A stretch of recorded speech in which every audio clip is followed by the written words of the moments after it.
কেমন হয় বন্ধুরা? যদি অল্প বললেই সব কমন হয়? আমরা তো এরকমই খুঁজতেছি, তাই না? তো আজকের ভিডিওটি তোমাদের জন্য অবশ্যই নিশ্চিত থাকো এখান থেকে কমন হবে। টেনশনের কিচ্ছু নাই। আজকের আলোচনার বিষয় হচ্ছে সামারি। সামারি কি?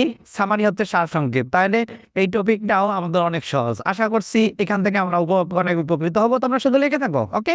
ঠিক আছে। যাই হোক, আমরা দেখা যাক আজকে আমাদের সবচেয়ে বেশি ইম্পর্টেন্ট কি আছে। নাম্বার 1 ইম্পর্টেন্ট হচ্ছে আমাদের দ্য গ্রেট ফিলোসফার এরিস্টটল, এই গল্পটি। নাম্বার 2 ইম্পর্টেন্ট হচ্ছে dreams have fascinated dot dot dot. Number 3 হচ্ছে ফক মিউজিক, এটি আলাদাভাবে থাকতে পারে in Bangladesh folk music. Number 4 important হচ্ছে education gives us knowledge. Number 5 important হচ্ছে who inspired one dot dot dot. Number 6 important I want to write. এবং number 7 important হচ্ছে education helps to bring. Number 8 important হচ্ছে one of the sources of water.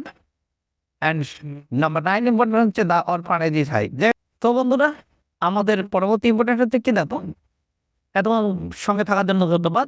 Number 10 important হচ্ছে for the first time the streets of dot dot dot.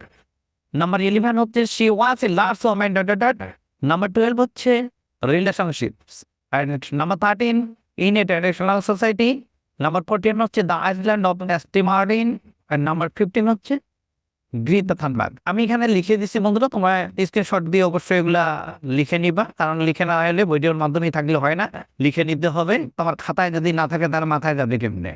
তো বন্ধুরা, এই টপিকটি আমাদের অত্যন্ত গুরুত্বপূর্ণ, কারণ এখানে 10 মার্ক আছে। কত মার্ক আছে? 10 মার্ক। 10 মার্ক কিন্তু পাওয়াটা কোনো ব্যাপার না, বাট তোমরা ভালো করে পড়ো না বলে 10 পাও না। এখান থেকে পাও 4 হতে পার। তোমরা মনে করতেছো এসএসসি আর এসএসসি মনে হয়তো এরকম না বন্ধুরা।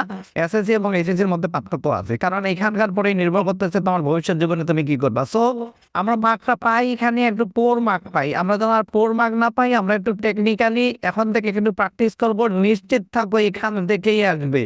এরপরে আর বলার কিছু নাই। যদি সৃষ্টিকর্তা সহায় থাকে, নিশ্চিত থাকো এর মধ্যেই কমন পাবা। আরো একটু সহজ করে বলি দিই, আমি 1 থেকে 15 পর্যন্ত দিচ্ছি।